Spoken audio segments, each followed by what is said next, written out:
ഞാൻ വലിയ മുഖവേദിക്കൊന്നും പിടിയുന്നില്ല. സാധാരണഗതിയിൽ ഒരു പത്രസമ്മേളനം എന്ന് പറയുന്നത് വിത്തിൻ അജണ്ട, എന്തെങ്കിലും ഒരു ഉദ്ദേശം വിളിക്കുന്ന ആളുകളാണ്.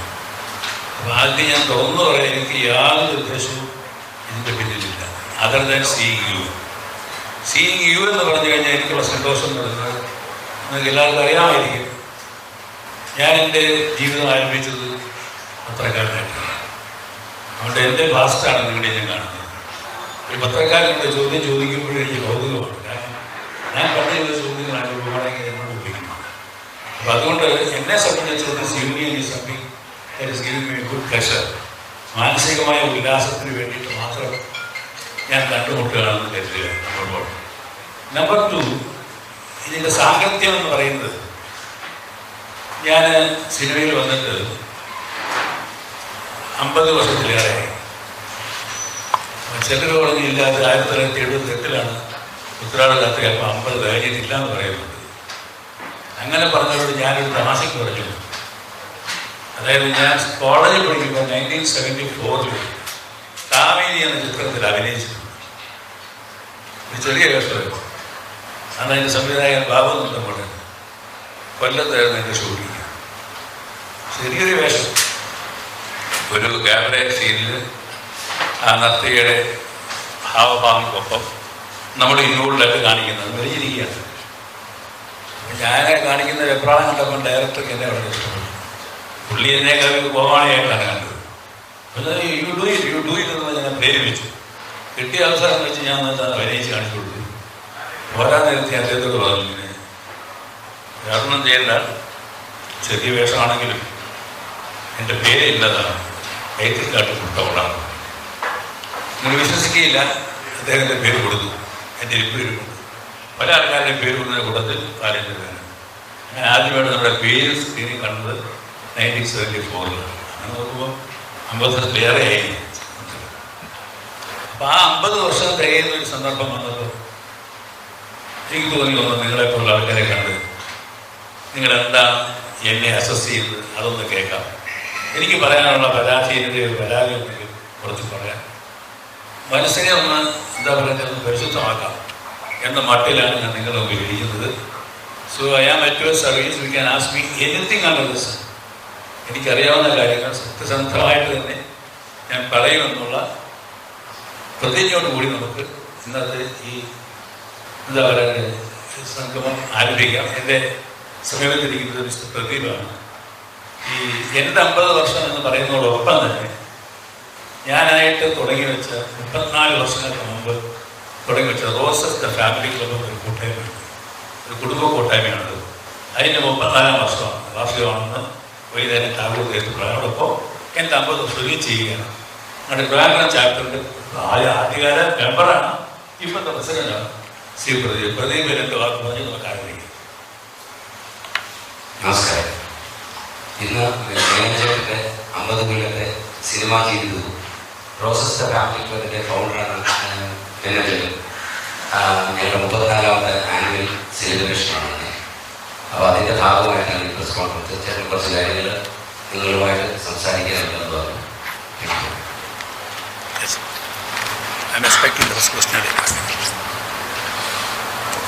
ഞാൻ ആദ്യം വെള്ളം എടുത്ത് വെച്ചു. Okay, who is to give me the first question?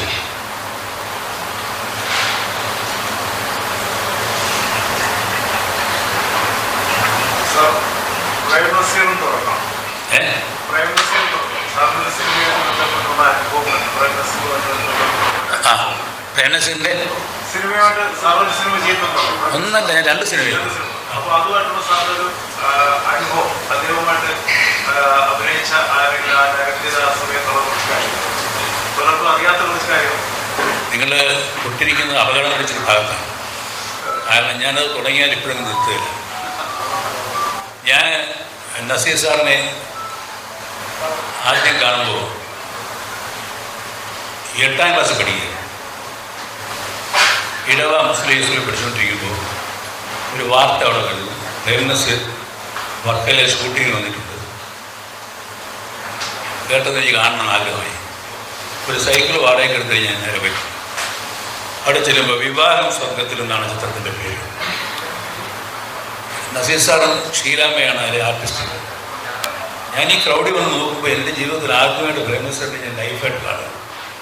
ഞാൻ അന്തം വിട്ട് നോക്കിക്കുന്നപ്പോൾ സാറിനെ ഇങ്ങനെ കൈകൊണ്ട് കാണിച്ചു. ആ ക്രൗഡിൽ എന്നെ വിളിച്ച് ഞാൻ അവിടെ കാത്തു നിൽക്കുന്ന പോലെ ഇവരെല്ലാം ഇട്ടേച്ച് ഓടി അടുത്തേക്ക് ചെന്ന് ഞാനിങ്ങനെ ആവേശത്തിൽ നസീർ സാർ വിളിക്കേണ്ടി എന്താണെന്ന് ഞാൻ പറഞ്ഞു, ഈ പടത്തിൻ്റെ സംവിധായകനാകാൻ ചോദിച്ചു. അത് നസീർ സാർ പ്രതീക്ഷിച്ചില്ല. ഇവിടെ ചിരിച്ചു. ചിരിച്ചിട്ട് നസേ എന്ന് പറഞ്ഞ് അകത്തേക്ക് നോക്കിയപ്പോൾ അകത്തുനിന്ന് നല്ല പൊക്കോ തടിയൊക്കെ ഉള്ള ഒരു മനുഷ്യൻ തൊപ്പിയൊക്കെ വെച്ചിറങ്ങിയിരുന്നു. അദ്ദേഹം ആ പടത്തിൻ്റെ ഡയറക്ടറാണ് JD തോട്ടം. ഇതാ നിങ്ങൾക്കൊരു വലിയ ഫാൻ വന്നിരിക്കുന്നത്, അത് നമ്മുടെ ഒന്നും കാണണ്ട, നിങ്ങളെ അന്വേഷിച്ചു. അദ്ദേഹത്തിൻ്റെ തലയിൽ തൊപ്പിയെടുത്ത് എൻ്റെ തലയിൽ വെച്ച് അവിടെ നിന്നാണ് എൻ്റെ സിനിമാ ജീവിതം ആരംഭിക്കുന്നത്. അതിനുശേഷം താങ്കൾ പറഞ്ഞ പോലെ നസീർ സാറുടെ 2 പടങ്ങൾ ചെയ്യാൻ പിന്നീട് ഞാൻ പത്രക്കാരനാണ് അദ്ദേഹത്തെ കണ്ട് ഇൻ്റർവ്യൂ ചെയ്ത് ശേഷം ആദ്യം അദ്ദേഹത്തിൻ്റെ മകനെ പടത്തിലിട്ട് ആദ്യം മകനെയാണ് ഞാൻ ഹീറോ ആക്കിയത്. അത് കഴിഞ്ഞിട്ട് കാര്യം നിസ്സാരം വന്നു. അത് കഴിഞ്ഞിട്ട് പ്രശ്നം വന്നു. എന്നോട് if you want me to make a brief comment about Prem Nazir എന്ന് വെച്ചാൽ തറവ് പക്ക ജെന്റിൽമാൻ എന്ന് പറയാൻ സാധിക്കും. വേറെ ഒന്നും പറയാനില്ല. അതാണ് ഈ പറയുന്നത്.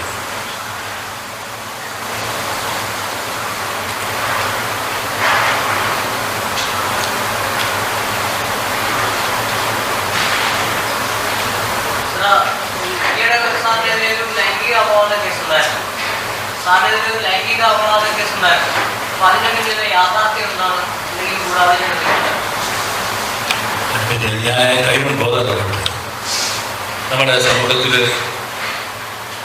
സമൂഹത്തിൽ നമ്മൾ പണ്ട് സ്കൂളിൽ പഠിക്കുമ്പോൾ മൂത്രമൊഴിക്കാനൊക്കെ പോകുമ്പോഴേ അവിടുത്തെ ഭിത്തിയിൽ ഒരുപാട് അശ്ലീലം എഴുതി വയ്ക്കുന്ന കാണാം. നമ്മളതിനെ വായിച്ചിരിക്കാതെ അതിനൊക്കെ റീതിങ്കിങ്ങും ആലോചനയൊന്നും കൊടുക്കാൻ പാടില്ല. പാട്ടത്തൊക്കെ താങ്കളുടെ സംശയം ഞാൻ ആ ലൈംഗിക രോഗിയാണെന്ന് സംശയമുണ്ടോ? എന്നെ കണ്ടിട്ട് തോന്നുന്നു ഞാൻ ലൈംഗിക രോഗിയാണ്. ഒന്ന്, എൻ്റെ സിനിമകൾ കണ്ടിട്ടുണ്ട്. താങ്കൾ എൻ്റെ സിനിമകൾ കണ്ടിട്ടുണ്ടോ? ആ സിനിമകളിൽ ലൈംഗിക രോഗമുണ്ടോ? അത് തന്നെയാണ് ഞാൻ എൻ്റെ വായിക്കൊണ്ടിട്ട് പറഞ്ഞത്. അത് പറയട്ടെ, എന്നോട് ആരും ബാധ്യതയില്ല. അത് അങ്ങനെ അല്ല എന്ന് പറയേണ്ട ആവശ്യമില്ല. ഉണ്ടോ? അടൂർവാസിയുമായിട്ട് ബന്ധപ്പെട്ട് സിനിമകൾ വന്നിട്ടുണ്ട്. അടൂർവാസിയുമായിട്ട് ബന്ധപ്പെട്ട് സിനിമയിൽ വന്നിട്ടുണ്ടല്ലോ. അഴിമതി നാരായണ ഫേമസ് ആയിട്ടുള്ള സാറ് തന്നെയാണ് പാടിയിട്ടുള്ളത്. അപ്പം ആ ഒരു അനുഭവമായിട്ട് ബന്ധപ്പെട്ടുള്ള കുറച്ച് കാര്യം ഇന്ന് അഴിമതിയുടെ കൂത്തരങ്ങായി മാറിക്കൊണ്ടിരിക്കുന്നത് നമ്മുടെ എല്ലാം. അപ്പൊ അന്ന് പറഞ്ഞൊരു ചോദ്യമാണ് ഇന്നിപ്പോ ഉത്തരവായിട്ട് വന്നുകൊണ്ടിരിക്കുന്നത്. അഴിമതികളുടെ ഒരു അന്ന് PWആയിട്ട് ബന്ധപ്പെട്ടുള്ള ഒരു സംഭവം സാറ് സിനിമയായിട്ട് കൊണ്ടുവന്നത്. അപ്പൊ അതാണ് സിനിമയുടെ ഇതുകൊണ്ടുമായിട്ട് വന്നത്. അപ്പൊ ഇന്ന് അതുമായിട്ട് ബന്ധപ്പെട്ട് സാറിനേക്ക് പറയാം. അതിനെപ്പറ്റി അങ്ങനെ എനിക്ക് ഒരു കമൻറ്റ് പറയാൻ പറ്റില്ല. അഴിമതി corruption is a part of our life. അത് കറപ്ഷനെ ഒഴിവാക്കണമെന്ന് പറയാനല്ല, അല്ലാതെ by saying that again you are adding to corruption. ഇങ്ങനൊരു കറപ്ഷൻ ഉണ്ടെന്ന് പറയുമ്പോൾ അങ്ങനെ ഒരു കറപ്ഷനെ പറ്റി നമുക്ക് വ്യാഖ്യാനം കൊടുക്കുകയാണ്. കറപ്ഷനൊക്കെ ഒരു സോഷ്യൽ ഈവിലാണ്, നമുക്കൊന്നും ചെയ്യാൻ പറ്റില്ല. കറപ്ഷൻ പാടില്ല എന്ന് പറയാൻ സാധിക്കും. അതല്ലാതെ അതിനെ എറാഡിക്കേറ്റ് ചെയ്യാനുള്ള മാർഗങ്ങളൊന്നും നമ്മുടെ കയ്യിലില്ല. Because we are doing it. 1970 സിനിമയുടെ കലിക. അപ്പൊ അതിൽ പക്ഷേ പോസ്റ്ററിലൊന്നും സാറിന്റെ പേര് എന്നുള്ള കണ്ടിട്ടില്ല. അപ്പൊ എന്താണ് അതിന്റെ അതൊക്കെ അറിയാവുന്ന കഥയാണ്. അതായത് കലിക എന്ന് പറയുന്നത് പിന്നെ മിസ്റ്റർ മോഹനചന്ദ്രൻ എഴുതിയ ഒരു വളരെ പ്രസിദ്ധമായൊരു നോവലാണ്. അതാണ് ഈ സിനിമ എനിക്ക് സിനിമ എഴുതി തന്നത്. അത് നിർമ്മിച്ചത് നമ്മുടെ കൊല്ലം ബേസായിട്ടുള്ള രാധാസ് മനസ്സിലായിരുന്നു കൃഷ്ണസ്വാമിയുടെ നാനാ ഗ്രൂപ്പാണ് അത് നിർമ്മിച്ചത്. അപ്പോൾ ഈ നിർമ്മാണ വേളയിൽ ചെറിയ ആശയ വ്യത്യാസമൊക്കെ വന്ന് മാനസികമായ അകൽച്ച അവർക്ക് എന്നോടൊപ്പം ഉണ്ടായി. അതിൻ്റെ പ്രതികാരം തീർക്കാനായിട്ട് പടം റിലീസായിട്ട് എൻ്റെ പേര് വെച്ചില്ല. പെട്ടെന്ന് സൂപ്പർ ഹിറ്റ് ഇഷ്ടപ്പെട്ടവർക്ക്. അതാണ് അതിനകത്ത് യഥാർത്ഥത്തിൽ അങ്ങനെ ചെയ്യാൻ പാടില്ലാത്ത ഒരു സംവിധായകന് പേരില്ലാതെ ഒരു സിനിമ ലോകത്ത് ആദ്യമായിട്ട് ലോകത്തറിയത് കലിയാണ്. എന്നിട്ടും ആ പടത്തിൻ്റെ സംവിധായകരെ പറ്റിയിട്ട് ഇത്രയും വർഷം കഴിയുമ്പോൾ നിങ്ങൾ അന്വേഷിക്കുന്നില്ലേ? അതിലാണ് എൻ്റെ വിജയം. മലയാളത്തിൽ ഒരു കുടുംബ സംവിധായകൻ എന്നൊരു ടൈറ്റിലൂടെ 1980-കളിൽ താങ്കളുടെ പേര് വന്നു. അതിനുശേഷം അനേകം കുടുംബ സംവിധായകന്മാർ പിറവിയുണ്ട്. ഇന്നും താങ്കളെ കുറിച്ച് ഓർക്കുമ്പോൾ കുടുംബ സംവിധായകൻ എന്ന ടൈറ്റിൽ തന്നെയാണ്. എന്താണ് ഈ ഫാമിലിയോട് ഇത്രത്തോളം ഒരു അറ്റാച്ച്മെന്റ്? അത് തന്നെയായിരുന്നു റോസസ് ക്ലബിന്റെ ആരംഭം. അതായത് റോസസ് ക്ലബിൻ്റെ മോട്ടോ എന്ന് പറയുന്നത് ഞങ്ങളുടെ അടിസ്ഥാന പ്രമാണം എന്ന് പറഞ്ഞാൽ വീട് നന്നായ നാട് നന്നാവണം, നാട് നന്നായ വീട് നന്നാവണം. അപ്പോൾ അതിനുള്ള നന്മ ഉദ്ദേശിച്ചാണ് എല്ലാ പ്രവൃത്തിയും. എനിക്ക് കുടുംബ മേന്മ നോക്കിയുള്ള കഥകൾ എഴുതാനാണ് താല്പര്യം. കുടുംബമാണ് ബേസിക് യൂണിറ്റ് സമൂഹത്തിൽ. അങ്ങനെയുള്ള 10 കുടുംബം ചെയ്യുന്ന സമൂഹമാകും, 10 സമൂഹം ചെയ്യുന്ന രാഷ്ട്രമാകും. ഇനി ഞാൻ നയം വ്യക്തമെന്ന് പറയുന്നത് പറഞ്ഞു പറയാം, മമ്മൂട്ടി പറയുന്നു. നമ്മുടെ കുടുംബം നന്നായെങ്കിൽ മാത്രമേ നാട് നന്നാവുള്ളൂ. അതുകൊണ്ട് 1980-കളിലെ താങ്കളുടെ സിനിമയാണ് ഇന്നുകളിലെ സീരിയലുകൾ എന്ന് പറയുന്നത്. ആ സീരിയലുകളുടെ യഥാർത്ഥ പുണ്യാതാവ് ഒരു പരിധിയിൽ താങ്കളാണെന്ന് സംശയം പറയാം. നമുക്കത് അങ്ങനെ പറയാൻ പറ്റില്ല. കാരണം വെച്ചാൽ ആശയങ്ങൾക്ക് മൊണോപ്പൊളിയില്ല. അപ്പം ഞാൻ എന്താണ് ബാല്യമായ എന്ന് പറയുന്ന ഒരു സിനിമയിൽ സത്യൻ മാഷൻ ഷീല അഭിനയിച്ചാണ്. ഷീലാമേ വളരെ ടച്ചിങ് ഒരു റിലേഷൻഷിപ്പാണ്. നിങ്ങൾ എത്ര പേര് ആ സിനിമ ഉണ്ടോ എന്ന് എനിക്കറിയത്തില്ല. അതിലൊരു പ്രതികൂല സമയത്ത് രണ്ടുപേരും പിരിയാനായിട്ട് വരും രജിസ്ട്രാറുടെ മുമ്പിൽ. നമ്മുടെ ആഗ്രഹം പിരിയരുതെന്ന്, പക്ഷെ അവർക്ക് പിരിയേണ്ടി വരുന്നു. ആ സമയത്ത് എൻ്റെ മനസ്സിൽ തോന്നിയൊരു വിഷമമുണ്ട്. ആ വിഷമത്തിൻ്റെ ബഹിസ്ഫുരണമാണ് പിന്നീട് ഏപ്രിൽ 18 ആ ഒരു രംഗം വന്ന് എൻ്റെ ജീവിതത്തിലേക്ക് വരുന്നത്. അപ്പോൾ നമുക്ക് ഐഡിയാസിന് മൊണോപ്പൊളി പറയാൻ പറ്റത്തില്ല. അതിൽ നിന്ന് നമ്മൾ ഇൻസ്പയർഡായിട്ട് നമ്മൾ അവരുടെ സാധിച്ചു എന്ന് പറഞ്ഞ കുടുംബ പ്രമേയങ്ങൾ അതിനകത്ത് മൊണോപ്പൊളി പറയാൻ പറ്റത്തില്ല. അത് പറഞ്ഞ് ഓരോ കഥയിലും മാറി മാറി അതിൻ്റേതായ രീതിയിൽ വ്യത്യസ്തത വരികയും ചെയ്യും. നമ്മുടെ ഉദ്ദേശം എന്ന് പറയുന്നത് വീട് നന്നായാൽ നാട് നന്നാവും എന്നുള്ള ചിന്തയുള്ളതുകൊണ്ട് ഞാൻ നാടിനെ നശിപ്പിക്കുന്ന രീതിയിലുള്ള രംഗങ്ങൾ എൻ്റെ സിനിമയിൽ കാണിച്ചിട്ടില്ലെന്ന് എൻ്റെ വിശ്വാസം. അതിന് പ്രേരണ വന്നാലും ഞാൻ ഒഴിവാക്കും.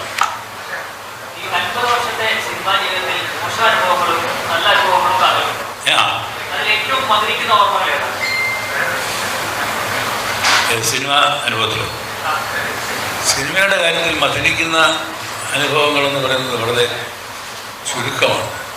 എല്ലാം നെല്ലിക്കയാണ്. ആദ്യം കഴിക്കും, പിന്നെ മധുരിക്കുന്ന പറഞ്ഞ പോലെ എല്ലാ അനുഭവങ്ങൾക്കും ഒരു കയ്പനീരുകയാണ്. അതുകൊണ്ട് മധുരിക്കുന്ന എന്നൊരു സംഗതി സിനിമയിൽ അങ്ങനെ ഇപ്പോൾ നമുക്കൊരു നാഷണൽ അവാർഡ് കിട്ടി അല്ലെങ്കിൽ അത് മധുരിക്കുന്ന ഒരു കാര്യമാണെന്ന് വെച്ചാൽ എൻ്റെ കാര്യത്തിൽ എനിക്കങ്ങനെ പറയാൻ സാധിക്കില്ല. എനിക്ക് എൻ്റേതായിട്ടുള്ള പരാതികളുണ്ട്, എൻ്റേതായിട്ടുള്ള പരിഭവങ്ങളുണ്ട്. എന്നെ ഒരുപാട് പേര് ദ്രോഹിച്ചിട്ടുണ്ട്, ദ്രോഹിച്ചു കൊണ്ടിരിക്കുന്നു. ഞാനത് മനസ്സിലാക്കുന്നു. എന്നിട്ട് ഞാൻ ചിരിച്ചുകൊണ്ട് വർത്താനം പറയും. അതാണിപ്പോൾ സംഭവിച്ചുകൊണ്ടിരിക്കുന്നത്.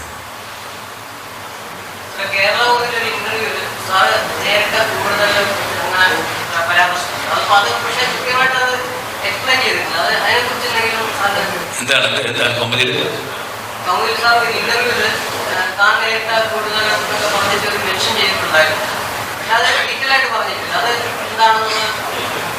അങ്ങനെ പറഞ്ഞാൽ പറഞ്ഞു എന്ത് ക്രൂരനാണെന്ന് എനിക്കറിയില്ല. നിങ്ങൾ വ്യക്തമായിട്ട് വെച്ചാൽ വ്യക്തമായിട്ട് ഞാൻ പറയാം. അതെ,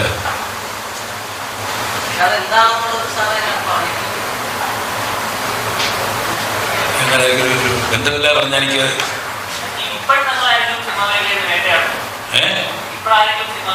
ഞാൻ ആളിനെ കാണുന്നില്ല, ശബ്ദം മാത്രമേ എഴുതുന്നുള്ളൂ. ആ വേട്ടയാടും. എന്നിട്ട് പറയാ വേട്ടയാടുന്നുണ്ടോയെന്ന് ചോദിച്ചാൽ അത് ഒരു ഗെയിമാണ്. That is you cannot avoid. സിനിമയിലെ ഷോ ബിസിനസ് അല്ലേ, അതിൽ ഈ ടൈപ്പുള്ള പ്രവണതകളൊക്കെ എപ്പോഴും കാണും. അങ്ങനെ ഒരു അനുഭവങ്ങൾ എടുത്തു കഴിഞ്ഞാൽ ഒരുപാട് അനുഭവങ്ങൾ സിനിമാ രംഗത്ത് പ്രവർത്തിക്കുന്ന ഓരോരുത്തരും കാണും. അതുപോലെ ഈ ഈ സാറ് ഏറ്റവും ലേറ്റസ്റ്റ് ആയിട്ട് വന്ന സിനിമകളിലൊക്കെ ഈ പറഞ്ഞ പോലെ കൊമേഴ്ഷ്യൽ വിജയം നേടിയിട്ടില്ല. അപ്പോൾ അത് കാലത്തിനനുസരിച്ച് പോകാത്തത് കൊണ്ടാണോ, എന്തുകൊണ്ടായിരിക്കും അങ്ങനെ കൊമേഴ്ഷ്യൽ വിജയം നേടാതെ? അങ്ങനെ എനിക്കൊരു പരാതിയില്ല. കാരണം വെച്ചാൽ നമ്മൾ ഞാൻ പറഞ്ഞില്ല, ഞാൻ സക്സസ് റേറ്റ് എടുക്കുകയാണെങ്കിൽ ഒരുപാട് 50 ദിവസം, അടുത്തവിടെ 75 ദിവസം, അടുത്തവിടെ 100 ദിവസം, ഈ ട്രെൻഡിൽ പടം എടുത്തിട്ടുള്ള ആളാണ് ഞാൻ. ഇതിലുള്ള ട്രാക്ക് റെക്കോർഡായി പറയുന്നത്. ചില സിനിമകൾ എടുക്കുമ്പോൾ ഉദ്ദേശം പോലെ പോകണമെന്നില്ല, എല്ലാ സിനിമയും പോകണമെന്ന് പറയാൻ പറ്റത്തില്ല. അപ്പം അതുകൊണ്ട് അതെങ്ങനെ പരാജയപ്പെടുന്നത് നമ്മൾ അന്വേഷിച്ച് കണ്ടുപിടിക്കുക എന്നുള്ളതല്ലാതെ അതിനെപ്പറ്റി ഓർത്ത് ഞാൻ പരിഗണിക്കാറൊന്നുമില്ല. അത് എൻ്റെ ആ സിനിമ ഓടാത്തത് അതിനൊരു കാരണം കാണും. ഓടുന്ന സിനിമയ്ക്കും ഓടാത്ത സിനിമയ്ക്കും കാരണമുണ്ട്. ആ കാരണം കണ്ടുപിടിച്ച് നമ്മളത് മറക്കുമത്. പിന്നെ അതിനെപ്പറ്റി ആലോചിച്ച് റൂഡ് ചെയ്യാറില്ല, അതിൻ്റെ ആവശ്യമില്ല. അതുപോലെ പുതുമുഖങ്ങൾക്ക് ഒരുപാട് അവസരങ്ങൾ നൽകിയ ഒരു ആളാണെന്ന് പറയുന്നത്. പ്രൊഡക്ഷൻസ് പലർക്കും അറിയത്തില്ല. ഒരുപാട് പേർക്ക് അവസരം നൽകിയാൽ പ്രൊഡക്ഷൻസ് വഴി കൊടുക്കുന്നുണ്ട്. അപ്പം ഇന്നും മലയാള സിനിമയിൽ നിറഞ്ഞാടുന്ന ഒരുപാട് ആൾക്കാരുണ്ട്. അപ്പോൾ അതിനെക്കുറിച്ച് എന്താണ് നല്ലതല്ലേ ഞാൻ ചെയ്യാൻ പാടില്ലെന്നാണോ? അല്ലല്ല, അത് പിന്നെ സിനിമ നിർമ്മിക്കാൻ പിന്നെ കൂട്ടാക്കില്ല. അല്ലല്ല, ഞാൻ അങ്ങനല്ല. നമ്മളായിട്ട് കൊണ്ടുവന്നു എന്ന് ഞാൻ ക്ലെയിം ചെയ്യുന്നൊന്നുമില്ല. എൻ്റെ വിശ്വാസ പ്രമാണം എന്ന് പറയുന്നത് ഇതെല്ലാം സംഭവിക്കുന്നുണ്ടാണ്. എൻ്റെ പടത്തിൽ അങ്ങനെ ഒരു റോളുണ്ടാകാൻ, ആ റോള് ആ കുട്ടിക്ക് ചെയ്യാനൊരു യോഗം ഉള്ളതുകൊണ്ട് ചെയ്തു. അതുകൊണ്ട് ആ കുട്ടി ക്ലിക്കായി, ആ കുട്ടി നായികയെന്നല്ലാതെ ഞാനങ്ങനെ അവരെ ആക്കിയതെന്നുള്ള അവകാശമൊന്നും എനിക്കില്ല. ഞാനല്ലെങ്കിൽ വേറെ ആൾ അവരെ ആക്കിയത് വാട്ടർ ക്രിറ്റിക്സ്. പക്ഷേ എനിക്ക് അവർക്ക് അവസരം കൊടുക്കാൻ സാധിച്ചു എന്നുള്ള സാറ്റിസ്ഫാക്ഷൻ ഉണ്ട്. അവരെല്ലാം ബില്ലാഫാണ്. അവർ ഇഷ്ടംപോലെ പടങ്ങൾ ചെയ്തു, അവർ വിവാഹം കഴിച്ചു, അവർ വൃത്തിയുള്ള കുടുംബജീവിതം ഇപ്പോഴും നയിക്കുന്നു. അതിലും സന്തോഷം. ഞാൻ നേരത്തെ അന്നത്തെ കാലത്തെ ചില സിനിമകളുടെ പേരുകൾ അത് യാദൃശ്ചിക സംഭവിക്കുന്നതാണോ അല്ലെങ്കിൽ ഏതാണ് സിനിമകളുടെ പേരുകളെ അന്നത്തെ കാലത്തെ പുതുമായുള്ള പേരുകളെ യാദൃശ്ചിക സംഭവിക്കുന്നതാണോ? സുഹൃത്തെ, അത് ഞാൻ പറഞ്ഞാൽ വിശ്വസിക്കുക. ഈ എല്ലാവരും പറയുന്നൊരു കാര്യമാണിത്. ഈ പേരുകളുടെ പേരിടാൻ മിടുക്കനാണെന്നൊക്കെ പറയാം. അങ്ങനൊന്നുമില്ല. It's so happens. നിങ്ങളുടെ അറിവിലേക്ക് ഞാൻ പറയാം. ഞാൻ നയം വ്യക്തമാക്കുന്ന ഒരു സിനിമ എടുക്കുന്നു. മമ്മൂട്ടിയായിരുന്നു നിലയ്ക്കുന്നത്. അപ്പോൾ അത് രാഷ്ട്രീയക്കാരുടെ കഥയായതുകൊണ്ട് എൻ്റെ രാഷ്ട്രീയ രംഗത്തെ കുറേ ഫ്രണ്ട്സുണ്ട്. അതിൽ ചിലരുടെ ഹാസനുണ്ടായിരുന്നു, കാർത്തികേയനുണ്ടായിരുന്നു, പിന്നീട് PM ബഷീർ നാട്ടുകാരുള്ളത് കോൺഗ്രസ് പ്രവർത്തകനാണ്. അങ്ങനെയുള്ള 4-5 സുഹൃത്തുക്കൾ വെച്ചിരുത്തിട്ട് ഞാൻ രാഷ്ട്രീയക്കാരൻ്റെ കുടുംബജീവിതം ഡിസ്കസ് ചെയ്യാനായിട്ട് കൂടി. അപ്പോൾ അതിൽ ഇപ്പോഴത്തെ നമ്മുടെ വനംവകുപ്പ് മന്ത്രി ശശീന്ദ്രൻ, അദ്ദേഹം MLA ആണെന്ന് തോന്നുന്നു. ഞങ്ങളുടെ ഇന്ന് ഒരു സുഹൃത്ത് സദസ്സാണ്. കഥ പറഞ്ഞ് ഹോട്ടൽ ഗീതിൽ വെച്ചിട്ടാണ്. കുറച്ച് സമയം പോയി 1 മണിയോ 2 മണിയോ കഥയിലെ ക്ലൈമാക്സും കാര്യം പറഞ്ഞ് വൈകുകയായി. 2-2:30 മണിയായപ്പോൾ പതുക്കെ ശശീന്ദ്രൻ അക്ഷമൻ ഇല്ല, ഇങ്ങനെ ഇരുന്ന് കഥ പറഞ്ഞുകൊണ്ടിരുന്നാൽ എവിടെ പോയി നിൽക്കുന്നത്? മണി എത്രയെന്നറിയാം നമുക്ക്? ഞാൻ പറഞ്ഞ് ഓർത്തില്ല. ഈ മണി 3 കൊല്ലം കഴിക്കണ്ടേ? നിങ്ങൾ നയമൊന്ന് വ്യക്തമാകുന്നു. അവിടുന്ന് എടുത്തതാണ് നയം വ്യക്തമാകുന്നത്. ആ ടൈറ്റിൽ ഞാനിട്ടില്ല. അപ്പോൾ ഒരു ടൈറ്റിൽ കിട്ടിയില്ല. ഇനി അടുത്ത പറഞ്ഞ് നിർത്താൻ എത്തിയില്ല. എന്നെ ഒന്ന് കണ്ടിട്ടൊരു പ്രൊഡ്യൂസർ, അദ്ദേഹം മരിച്ചു. ഒരു എന്നെ കൊണ്ട് പടം ചെയ്യിക്കണം. പുള്ളിക്ക് ആരോ പറഞ്ഞു ഞാൻ ചെയ്താൽ വിജയിക്കുന്നു. പുള്ളി അന്നത്തെ കാലത്ത് എനിക്ക് അഡ്വാൻസ് തന്നിട്ട് പുള്ളി അങ്ങ് പോയി. ഞാൻ പടം ചെയ്യാമെന്ന് പറഞ്ഞു, കാശ് വാങ്ങി വെച്ചു, പടം ചെയ്യാമെന്ന് പറഞ്ഞു. അങ്ങനെ മദ്രാസിൽ ഞാൻ പ്രശ്നം കൂടുതലെന്ന സിനിമയുടെ റീറിക്കാടി നടന്നുകൊണ്ടിരിക്കുക. ഞാൻ രവീന്ദ്രനുണ്ട്. അപ്പോൾ ഈ മനുഷ്യൻ തൃശ്ശൂർക്കാരനെ കേൾക്കുന്നു. 6 മാസം കഴിഞ്ഞു കാശ് തന്നിട്ട്. സാറേ, ഞാനന്ന് വന്ന് സാറിന് കാശ് തന്നിട്ട് പോയതാണ്. എൻ്റെ സിനിമയുടെ കാര്യം എന്തായി? ഞാൻ എല്ലാം റെഡിയായിക്കൊണ്ടിരിക്കുകയാണ്. എനിക്കിപ്പോൾ സാവകാശം തരണം. അത് എത്ര സാവകാശം എന്ന് ചോദിച്ചത്? ഞാൻ ഒരു 3 ആഴ്ച കിട്ടിയാൽ നമുക്ക് ചെയ്യാം. എന്നാൽ ചെയ്യാം, 3 ആഴ്ച കഴിഞ്ഞ് ഞാൻ വരാം. സാറപ്പോൾ എൻ്റെ ഒരു കഥയൊക്കെ റെഡി. ഞാൻ പിന്നെ എന്താ രവീന്ദ്രൻ ഇരിക്കുകയാണ്. എന്നിട്ട് ചോദിച്ചു, ഈ 3 ആഴ്ചക്കുള്ളിൽ കഥയാവുമെന്ന് ചോദിച്ചു. മൂന്നാഴ്ച കഴിയട്ടെ, എപ്പോഴത്തെ എന്തെങ്കിലും മാർഗമുണ്ടാവും. സൂക്ഷ്മം 3 ആഴ്ച പുള്ളികളും കയറി സാറേ എൻ്റെ കഥയുടെ. അപ്പോഴാണ് ഞാൻ ഓർക്കുന്നത്, ഞാൻ പറഞ്ഞ കഥ എനിക്കൊരു ഉത്തരം തരുന്നത്. എന്താണ് നിങ്ങൾ ഈ പടം എപ്പോഴാണ് റിലീസ്? ഞാൻ എൻ്റെ ഈ വരുന്ന ഏപ്രിൽ വിഷു ഉണ്ടെങ്കിൽ ഞാൻ ജീവിച്ചിരുന്ന പടം റിലീസ് ചെയ്യും. കുഴപ്പമാണ്. അതെ, അങ്ങനെയാണെങ്കിൽ ഉച്ചയ്ക്ക് ഊണ് കഴിഞ്ഞ് വന്നാൽ മതി. എനിക്ക് സാർ കഥയൊന്നുമില്ല, സാർ പടത്തിൻ്റെ പേര് പറയാം. എനിക്ക് വീട് തൃശ്ശൂർ പോകണം, അവിടെ പോയി ഭാര്യ ചോദിക്കും, ഉത്തരം പറഞ്ഞു. ഞാൻ പറയാം. വൈകുന്നേരം പുള്ളി വന്നു. ഞാൻ പറഞ്ഞു വിഷുവിന് റിലീസ് ചെയ്യണം, ഉറപ്പാണെന്നുണ്ടെങ്കിൽ ഞാൻ അതേ പടത്തിൻ്റെ പേര് പറയാൻ പോകും. ഏപ്രിൽ 15. Okay sir. പുള്ളി പോയി. അപ്പം ഞങ്ങൾ ഏതും ചോദിച്ചു, എന്തോ പറയുന്നത് ഏപ്രിൽ 15. ഏപ്രിൽ മാസം ഇവിടെ റിലീസാവുന്നത്. അപ്പം ഏപ്രിൽ സംഭവം കിട്ടിയത്. പിന്നെ 18 എൻ്റെ ലക്കി നമ്പർ 9 പുള്ളി 7 മണിയായി തന്നെ വിളിച്ചു. സാറേ അത് ഷൂട്ട് ചെയ്യാൻ വിളിച്ചപ്പോഴത്തെ ഭാര്യ ചോദിക്കണേ, സാറേ ഈ പടത്തിൻ്റെ ഡേറ്റ്, റിലീസ് ഡേറ്റ് അല്ല, പേരാണ് അവൾ ചോദിച്ചത്. അവൻ്റെ പടത്തിൻ്റെ പേരാണ്. പിന്നെ എൻ്റെ ജോലി ഏപ്രിൽ 18 എന്ന ഡേറ്റുമായിട്ട് ബന്ധപ്പെട്ട് എങ്ങനെയാണ് കഥ ഉണ്ടാകുന്നത്. അങ്ങനെ ഉണ്ടാക്കിയ കഥയാണ്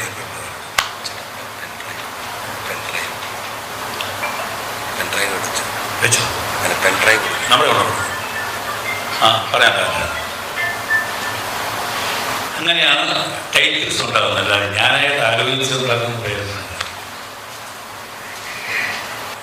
രസകരമായ ഒരു സംഗതി അവിടെ പറയാം. അവിടെ പറഞ്ഞുതരാൻ വന്നത്, അതായത് എൻ്റെ പിന്നീട് ദേശീയ പുരസ്കാരം കിട്ടിയ ഒരു സിനിമയാണ് സമാന്തരങ്ങൾ. സമാന്തരങ്ങൾ എന്ന സിനിമ ഞാൻ എടുത്തിട്ട് അതിൻ്റെ പ്രൊഡ്യൂസർ സ്വാഭാവികമായിട്ട് ഞാനാണ്. എന്നുവെച്ചാൽ എൻ്റെ ഭാര്യയാണ് പ്രൊഡ്യൂസർ. ഞങ്ങൾ ആ ചിത്രം ചിത്രാഞ്ജലിയിൽ വെച്ച് ഞാനും എൻ്റെ ഭാര്യയും എൻ്റെ ഫസ്റ്റ് കോപ്പി കണ്ടിട്ട് ഇറങ്ങാൻ നേരത്ത് ചിത്രാഞ്ജലി പുറത്തായിട്ട് ജഗതി ശ്രീകുമാറും മുകേഷ് അഭിനയിക്കുന്ന ഒരു സിനിമ നടന്നുകൊണ്ടിരിക്കുക.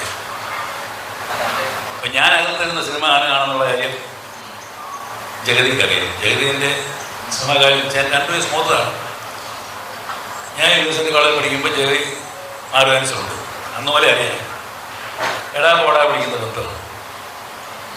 സിനിമ കണ്ട് പുറത്തേക്ക് ഇറങ്ങിയപ്പോൾ ജഗതി ചില ഇതിൻ്റെ പുതിയ പടം കണ്ടോണ്ടിരിക്കുന്നില്ലേ, അതിനൊരു സ്റ്റേറ്റ് അവാർഡിൻ്റെ മണമുണ്ടല്ലോ.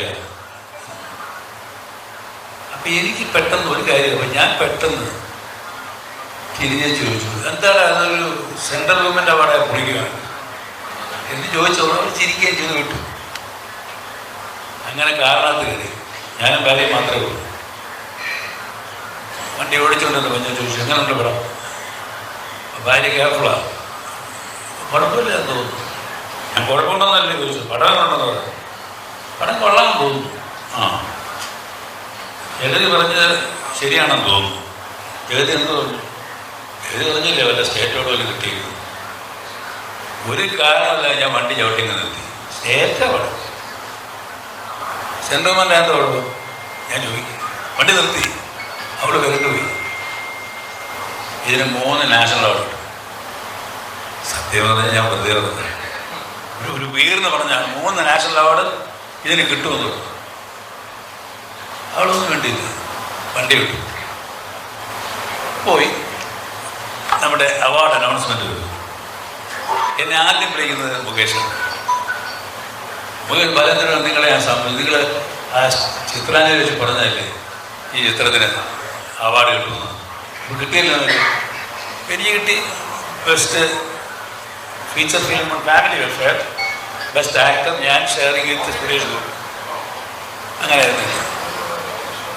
ഞാൻ എന്തുകൊണ്ടോ അങ്ങനെ ഭയങ്കരമായ സന്തോഷമായിട്ട് എനിക്ക് തോന്നിയില്ല. എന്താണ് കാരണം എനിക്കറിയില്ല. ഇത് കഴിഞ്ഞിട്ട് അവാർഡ് വാങ്ങാനായിട്ട് പോകണം.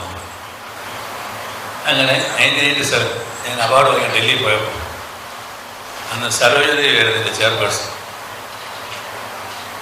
ഞാൻ അദിദാസിൻ്റെ ഒരു ടീഷർട്ട് തൊപ്പിയൊക്കെ വെച്ചപ്പോൾ 1997 ആയിട്ട് ഓർക്കാം. അപ്പോൾ എനിക്കെതിരെ സരോജദേവി ഒരു ടീം നടന്നു വരിക, ജൂറി മെമ്പേഴ്സ്. അതുകൊണ്ട് നമ്മുടെ ശങ്കർ മോഹനുണ്ട്, ഈസ് ഡയറക്ടർ ടു ഫെസ്റ്റിവൽസ്. പിന്നെ ശങ്കർ മോഹൻ കണ്ടിട്ട് കൈ വന്നിട്ട് പരിചയപ്പെടുത്തി ആൾക്ക് സരോജദേവിക്ക്, madam this is Balachandran Menon, the man who played the railway station master's role in the film. പറഞ്ഞ് ഈ സരോജദേവി ലിറ്ററലി എന്നെ അങ്ങ് ഹഗ് ചെയ്തു. She cannot believe it, that old man in the film, I cannot believe it, so young എന്നൊക്കെ പറഞ്ഞിട്ട് ഞാൻ കുറച്ചൊക്കെ നോക്കിയിരുന്നു. അപ്പോൾ ഇത് എന്നെ ഇവരിങ്ങനെ ശ്ലാഘിക്കുന്ന സമയത്ത് ഈ കൂട്ടത്തിലുള്ള ഒരാൾ അതിട്ട് എന്നെ ഇങ്ങനെ പിയേഴ്സിംഗ് ലുക്ക് നോക്കും. എനിക്ക് ആ ലുക്ക് ഇത്തിരി ഡിസ്റ്റർബിങ് ആയിട്ട് പോയി. ഇവർ നടന്ന് മൂവി കഴിച്ചപ്പോഴേക്കും ആ മനുഷ്യൻ എന്നെ കേൾപ്പിച്ചു. Hello sir, my name is this, his name is കണ്ടേബായ്, I am from Tokyo and I was jury member. പിന്നെ പുള്ളി പറഞ്ഞത്, എൻ്റെ മനസ്സിലൊരു ഭാരം, എനിക്ക് ഒന്ന് ഇറക്കി വയ്ക്കണം, നിങ്ങളെ സഹായിക്കും. എനിക്കൊന്നും മനസ്സിലായില്ല. വേറെ ഇഷ്ടം ഞാൻ സ്റ്റേ ചെയ്യുന്ന ഷോ ഹോട്ടൽ, റൂം നമ്പർ എൻ്റെ റൂം നമ്പർ ഞാൻ പറഞ്ഞു, ഞാൻ കൊണ്ടു നടക്കുകയാണ് ഈ കാര്യം, എനിക്ക് നിങ്ങളോട് ഷെയർ ചെയ്യണം. ഞാൻ ഒരു കുഴപ്പമില്ല, അവാർഡ് ഫംഗ്ഷൻ കഴിഞ്ഞാൽ ഞാൻ അവിടെ തന്നെ ഇടും, ഞാൻ താങ്കളെ അങ്ങോട്ട് വിളിക്കാം. ഇനി അവിടുത്തെ ബഹളത്തിലൊക്കെ ഞാൻ വിട്ടുപോയി. അപ്പോൾ അവാർഡ് കഴിഞ്ഞിട്ടെല്ലാം വാങ്ങിച്ചിട്ട് നമ്മൾ തിരിച്ചു പോകാൻ നേരത്തെ ഇവർ കാണിക്കുന്ന ഒരു വൃത്തിയോട് താമസിക്കുന്ന പോലെ ചായ കുടിച്ച കാശ് നമ്മൾ പോകണം, റൂം വാടക മാത്രം സർക്കാർ കൊടുത്തു. അപ്പോൾ ആ ബില്ല് പേ ചെയ്യാനായിട്ട് ഞാൻ ഭാര്യ താഴെ നിൽക്കുന്നു. ഞാൻ നിൽക്കുന്നത് ഇയാളെ ലിഫ്റ്റ് പറയും, ശിവാനേന്ദ്രൻ എന്നെ വിളിച്ചിരുന്നു. ഞാൻ പറഞ്ഞ് വിട്ടുപോയതാണ്. എന്നാൽ ഞാൻ നിങ്ങളോട് പറയാം, ഇതാണ് he told me a story. ആ സ്റ്റോറി എന്താണെന്ന് വെച്ചാൽ, അവാർഡ് നിശ്ചയം പൂർത്തിയായപ്പോൾ ശ്രദ്ധിക്കണം, ഞാൻ പറഞ്ഞു, I was the best actor. That means I am model ഒറ്റയ്ക്കാണ് ഞാൻ. And my film was the best feature film in India, and I was the best character. ഈ 3 അവാർഡും ബാലചന്ദ്രൻ മേനോൻ എന്ന് പറഞ്ഞ് തീരുമാനം ആകേണ്ട സമയം വന്നപ്പോൾ അതിനകത്ത് ഒരു തിരുമറി നടക്കുകയും ആ തിരുമറിയിൽ കേരളത്തിൽ നിന്ന് വന്ന ആൾക്കാർ തന്നെ നന്നായി തിരുമറിച്ചിട്ടാണ് ഈ രീതിയിൽ മാറിപ്പോയത്. ഇല്ലെങ്കിൽ നിങ്ങൾ ഇന്ത്യൻ സിനിമയിൽ ഒരു ഇതിഹാസമായി മാറിയതെന്ന് അദ്ദേഹം അതെന്നെ വല്ലാതെ കഴിച്ചു. അത് ഞാൻ പറഞ്ഞതല്ല, നിങ്ങൾ ഒന്ന് കാണാം. അതുകൊണ്ട് ആ ബിറ്റ് ഒന്ന് we can see what he says. ഞാൻ പറഞ്ഞൊരു കാര്യമില്ല. Any comment from your side? അത് റെയിൽവേയുമായി ബന്ധപ്പെട്ടായിരുന്നു ഞാൻ ആ പ്രദേശത്ത് പറയാൻ കൊല്ലത്തെ. അപ്പം അതിൻ്റെ ഒരു അനുഭവം റെയിൽവേയുമായിട്ട് ബന്ധപ്പെട്ടുകൊണ്ട് ഒരുപാട് അല്ല, ഇതിൻ്റെ ഒരു അനുഭവം പറഞ്ഞാട്ടെ. എന്തോ അദ്ദേഹം പറഞ്ഞതിനെ പറ്റി ദൈവം പറഞ്ഞാട്ടെ.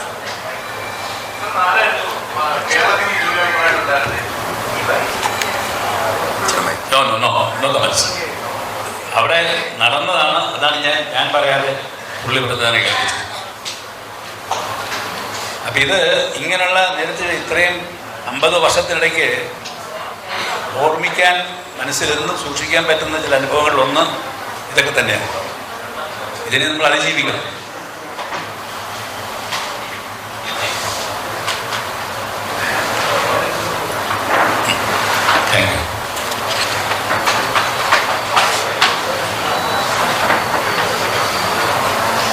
പ്ലീസ് പറയൂ.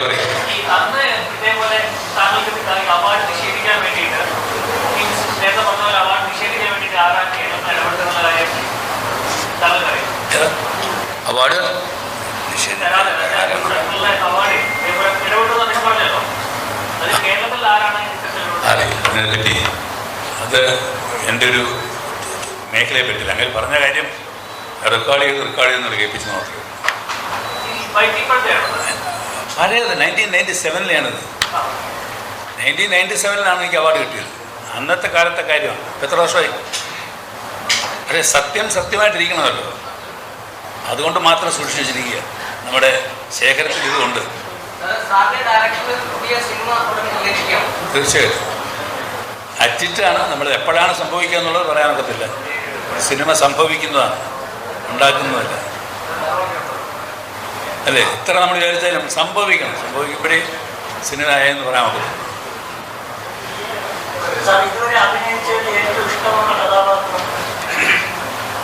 അങ്ങനെ പറയാൻ പറ്റില്ല. എല്ലാ കഥാപാത്രവും അങ്ങനെ ഒരു പ്രത്യേക നമ്മളൊരു സിനിമ ചെയ്യുമ്പോൾ ആ സിനിമയാണ് നമ്മുടെ ഏറ്റവും ബെസ്റ്റ്. അങ്ങനെയാണെങ്കിലേ ആ സിനിമ ചെയ്ത് കാര്യമുള്ളൂ. അത് ഈ സിനിമ മോശമാണെന്ന് ചെയ്യാൻ പറ്റും.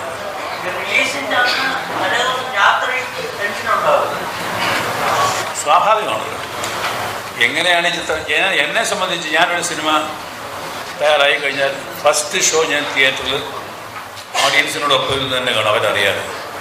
അപ്പം ഞാൻ ഉദ്ദേശിക്കുന്ന റെസ്പോൺസാണ് തിയേറ്ററിലുള്ളതെങ്കിൽ അപ്പം ഞാൻ സിനിമ മറക്കും. എനിക്ക് താല്പര്യമില്ല. അതിനകത്ത് ഞാൻ ചിരിക്കാൻ പറഞ്ഞിടത്ത് ആൾക്കാർ കരയുകയും ഞാൻ കരയാൻ പറഞ്ഞ ചിരിക്കുകയും ചെയ്യുകയാണെങ്കിൽ മനസ്സിന് വിഷമമുണ്ടോ? ഉണ്ടാകാറില്ല സാധാരണ ഗതിയിൽ.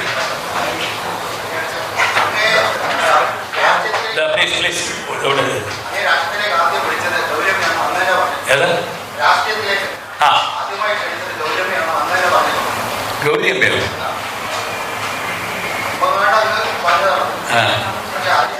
നിങ്ങൾ പറഞ്ഞ യൂണിവേഴ്സിറ്റി കോളേജിൽ ഇല്ലില്ല. യൂണിവേഴ്സിറ്റി കോളേജിൽ പഠിച്ചുകൊണ്ടിരുന്ന സമയത്തുണ്ടായൊരു കമന്റ് താങ്കൾ പറയുന്നത്.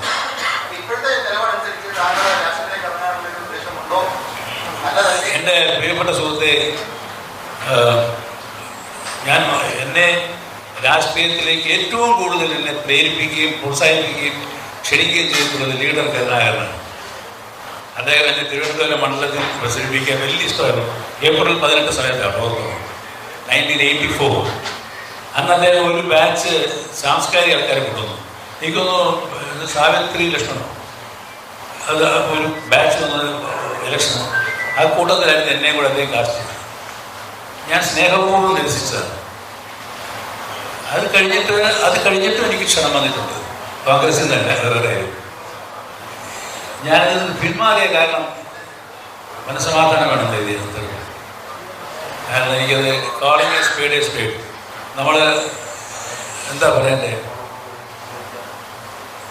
10 പേരിൽ 6 പേര് പറഞ്ഞാൽ അച്ഛൻ്റെ പേര് മാറ്റേണ്ട ബാധ്യത വരുന്ന ഒരു ജനാധിപത്യമുണ്ട്.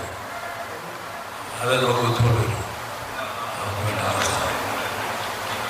നമ്മൾ എത്ര പറഞ്ഞാലും നമ്മുടെ മനസാക്ഷിക്കെതിരെ പ്രവർത്തിക്കേണ്ടി വരും. അതിലും ഭേദം വേണ്ടാന്ന് വെച്ചു.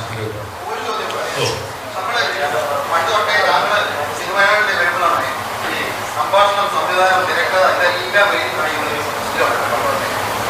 അങ്ങനത്തെ ഒരു അഭ്യർത്ഥന ഉണ്ടാവാനുള്ള ഒരു സാധ്യതയുണ്ടോ? അങ്ങനെയുള്ള അങ്ങനെ സിനിമയെ കുറിച്ച് നമുക്ക് പ്രതീക്ഷിക്കാം. അങ്ങനെ എഴുതി കാണിക്കുന്ന ഒരു സ്ക്രീൻ നമുക്ക് പ്രതീക്ഷിക്കാം. എനിക്ക് മനസ്സിലായില്ല. കലാ സംഭാഷണ സംവിധാനം എഴുതുന്നത് അതുപോലൊരു സിനിമ ഇനി പ്രതീക്ഷിക്കാം. ഇല്ല. അത് എന്നെ സംബന്ധിച്ച് കലാ സംഭാഷണം സംവിധാനം ചെയ്യുന്നത് ഫുൾ വെയിറ്റ് ഇട്ടാലേ ബാലൻസ് ഇരിക്കാൻ പോകുള്ളൂ. അത് ഒരെണ്ണോട് മാറ്റി ഞാൻ താഴെ എഴുതും. അതുകൊണ്ടാണ് മുറിവ് പിടിച്ചിരിക്കുന്നത്. ഈ വാശിയുടെ ഇടമൊന്നുമില്ല. എന്നെ ബാലൻസ് ചെയ്യുന്നതാണ്. അതിൽ അഭിനയിച്ചാണ് ഞാൻ സിനിമ ചെയ്യുന്നത്. അത് നിങ്ങൾ ഇഷ്ടപ്പെടുന്നുണ്ടാവും, ഇഷ്ടപ്പെടാത്തതുണ്ടാവും. താങ്കൾ ആഗ്രഹിക്കുന്നെങ്കിൽ ഞാൻ തീർച്ചയായിട്ടും ചെയ്യും. അപ്പോൾ ഉറപ്പായിട്ടും ചെയ്യും. അത് സംശയിക്കുകയുണ്ട് കാര്യത്തിൽ. അതായത് ഇന്ന് എന്നെ പേരെന്ന് പറയാം, നമ്മുടെ മെറ്റാസിൽ നിന്ന് ജെന്റിൽമാൻ കുഞ്ഞുമാൻ പ്രൊഡ്യൂസർ ഉണ്ടല്ലോ, പുള്ളിയെ വിളിച്ചൊരു 5 മിനിറ്റ് അതായത് അല്ലെങ്കിൽ ഞങ്ങൾക്ക് നിങ്ങളുടെ സ്നേഹം ആവശ്യമുണ്ട്, നിങ്ങൾക്ക് ആവശ്യമില്ലെങ്കിൽ ഞങ്ങൾക്ക് ആവശ്യമുണ്ട് എന്ന് പറഞ്ഞ് എന്നെ സന്തോഷിപ്പിച്ച പോലെ ഒരാൾ ആവശ്യപ്പെട്ട് നമ്മൾ ചെയ്യും. സംശയിക്കാനില്ല. ഈ പുതിയ കാലത്തെ മലയാള സിനിമയിൽ ഒരുപാട് മാറ്റങ്ങളുണ്ട്. നമ്മൾ ആ മാറ്റങ്ങളൊക്കെ ഉൾക്കൊള്ളണം. മാറ്റങ്ങൾ കാണാതെ പോകുന്നത് മണ്ടത്തരമാണ്. അതാ പറയാം, ഒരു പടം ഓടുന്നതിനും ഓടാതിരിക്കുന്നതിനും കാര്യം അത് കണ്ടുപിടിക്കണം. അത് എല്ലാവരും കണ്ടുപിടിക്കാൻ പറ്റും. ചിലർ റോങ്ങായ ജഡ്ജ്മെന്റിലേക്ക് പോകും. അത് വരാൻ പാടില്ല. അടിസ്ഥാനപരമായിട്ട് നമ്മളെ ജനം ഇഷ്ടപ്പെടണം. അത് സ്വാഭാവികമായ പ്രക്രിയയാണ്. ചില ആൾക്കാരോട് ഒരു കാരണമില്ലാതെ നീരസമുണ്ടാകും. ഒരു കാര്യം കാണത്തില്ല, അയാൾ നമുക്ക് ഇഷ്ടപ്പെടത്തില്ല. അത് ശരിക്കും കാര്യം. എനിക്ക് തോന്നുന്നു ഇപ്പോഴത്തെ സിനിമയൊക്കെ നിങ്ങൾ ആലോചിച്ച് നോക്കുക. പണ്ട് നസീസാറിൻ്റെയൊക്കെ ഇമേജ് ഉണ്ടായ സമയത്ത് നസീസാർ ഹീറോ ആയിട്ട് വന്നിട്ട് പുള്ളിക്കൊരു ട്രാജഡി സംഭവിക്കുകയാണെങ്കിൽ നമുക്ക് വിഷമമുണ്ടോ? അതൊക്കെ അസുഖമാണെന്ന് പറഞ്ഞാൽ നമുക്ക് വേദനയുണ്ടോ? പക്ഷെ ഇപ്പോഴത്തെ അവസ്ഥയിൽ സിനിമയിൽ ഹീറോയുടെ കൈ കാലം ഒടിഞ്ഞാൽ ആർക്കും വിഷമമൊന്നുമില്ല. ഒരു കാര്യം ഒടിഞ്ഞുള്ളൂ, മറ്റോരോ കാര്യം പറയും. കാരണം ആൾക്കാർക്ക് ആ വൈബിലില്ല.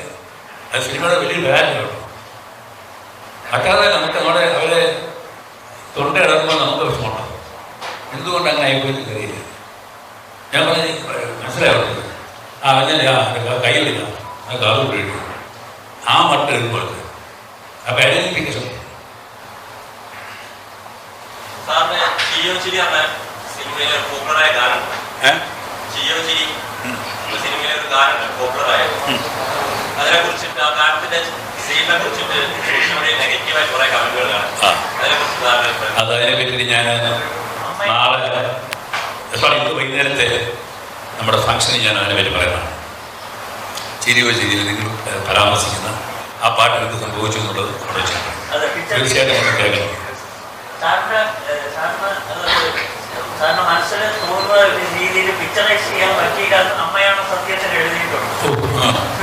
എന്നെ ക്ലോസ് ആയിട്ട് ഫോളോ ചെയ്യരുത്.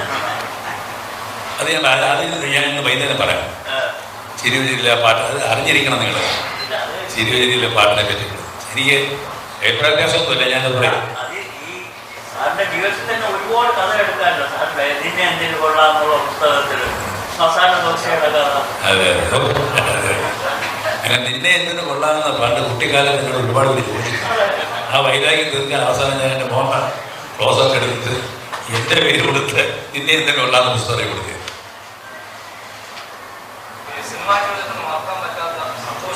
ഞാൻ നേരത്തെ പറഞ്ഞില്ലേ എന്തെല്ലാം രീതിയിൽ നമുക്ക് കിട്ടേണ്ട നല്ല അംഗീകാരങ്ങളൊക്കെ ഒരു കാരണവുമില്ലാതെ മാറ്റുന്ന സുഹൃത്തുക്കളൊക്കെ ഉള്ളത്.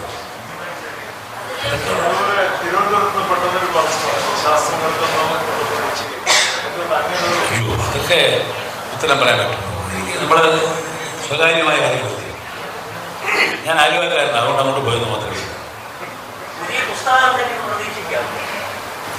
പ്രതീക്ഷിക്കാൻ പാടില്ലായില്ല. നമുക്ക് സമയമില്ലായ്മയുടെ ഒരു പ്രശ്നമാണ്. അത്രേ ഉള്ളൂ. ഓടിയെത്തണ്ടേ? ഞാൻ എഴുതുന്ന വായിക്കുന്ന ആൾക്കാരുണ്ടെന്ന് എനിക്കറിയാം, അതുകൊണ്ട് എനിക്ക് ഇഷ്ടമാണ്.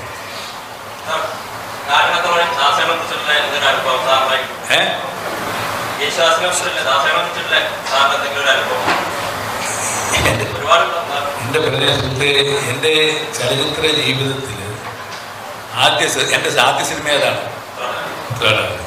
ഉത്രാട രാത്രിയുടെ പൂജ മദ്രാസിൽ നടക്കുന്നു, ആദ്യത്തെ സിനിമ. അപ്പം അവിടെയൊക്കെ ഈ പൂജയ്ക്ക് ഈ പൂജ ചെയ്യുന്ന ആൾക്കാരെ വാടകയ്ക്ക് കിട്ടും ഓണം ഭാഗത്ത്.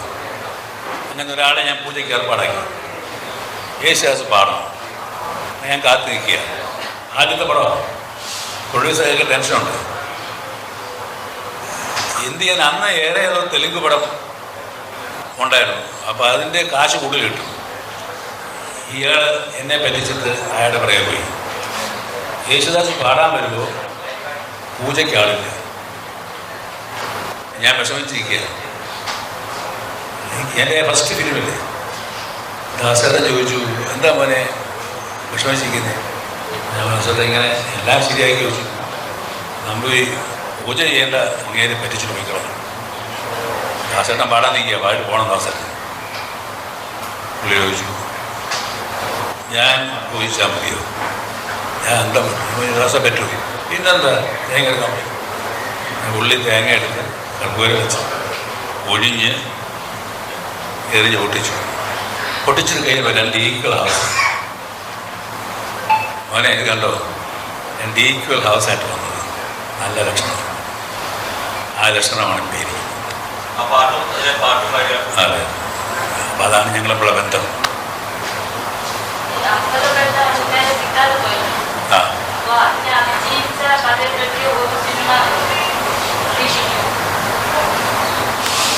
ഈ അവാർഡ് സംബന്ധമായ കാര്യമാകുമ്പം അത് മനസ്സിലാക്കുന്ന ആൾക്കാർ വളരെ ചുരുക്കമാണ്. ഇത് വളരെ സ്വകാര്യമായൊരു ഫീലിങ്ങാണ്. എനിക്ക് അവാർഡ് കിട്ടിയില്ലല്ലോ. അതേസമയം ബിഷപ്പോ ഒക്കെ കാണിച്ചു കഴിഞ്ഞാൽ കൂടുതൽ ആൾക്കാർ മനസ്സിലാക്കും. മറ്റുള്ള അവരുടെ സ്വകാര്യമായ പ്രശ്നമല്ലേ ഉണ്ട്. പക്ഷെ അത് മൈനോറിറ്റി അല്ലേ. ഒരു ബിഷപ്പിൻ്റെ വികാരം കിട്ടുമോ? അത് എന്തും പ്രതീക്ഷിക്കാം. അത് എന്ത് മാത്രമല്ല, നമ്മുടെ മനസ്സിനെ സ്പർശിക്കുന്ന എന്തും ഉണ്ടാവും. ഞാൻ സംവിധാനം ചെയ്യുന്ന സിനിമയ്ക്കകത്ത് അവാർഡിൻ്റെ പ്രശ്നം കാണിച്ചിട്ടുണ്ട്. നമ്മുടെ പറഞ്ഞു കണ്ടു കാണത്തില്ല നിങ്ങൾ. ഞാൻ സംവിധാനം ചെയ്യുന്ന സിനിമയുടെ മെയിൻ ഇഷ്യൂ ജൂറി മെമ്പേഴ്സിൻ്റെ കള്ളത്തരമായിരുന്നു.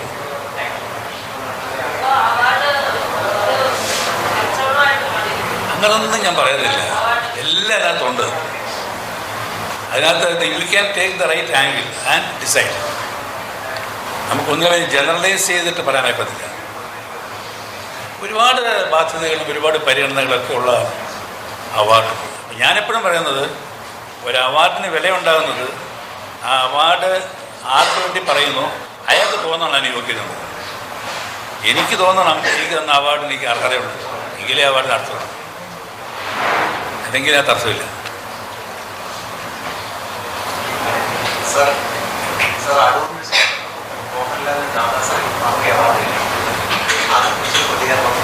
ഏത് കിട്ടി? എൻ്റെ കിട്ടാവുന്ന ഇന്ത്യൻ സിനിമയിൽ ഒരു കലാകാരന് കിട്ടാവുന്ന ഹയസ്റ്റ് സിവിലിയൻ അവാർഡാണ് ഫാൽക്കെ അവാർഡ്. അത് കൺഗ്രാജുലേറ്റ് ചെയ്യുക എന്നുള്ളത് നമ്മുടെ സന്തോഷമുള്ള കാര്യമാണ്.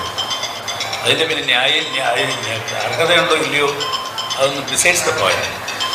പൂർത്തിയാക്കുന്ന വേളയിൽ എന്നോടൊപ്പം നിന്ന എല്ലാ പത്രസുഹൃത്തുക്കൾക്കും എൻ്റെ കുടുംബത്തിൻ്റെയും പ്രത്യേകമായിട്ടുള്ള സ്നേഹവും നന്ദി ഞാൻ പങ്കിടുകയാണ്. ഇനി നിങ്ങളുടെ പ്രാർത്ഥനയും സഹകരണവും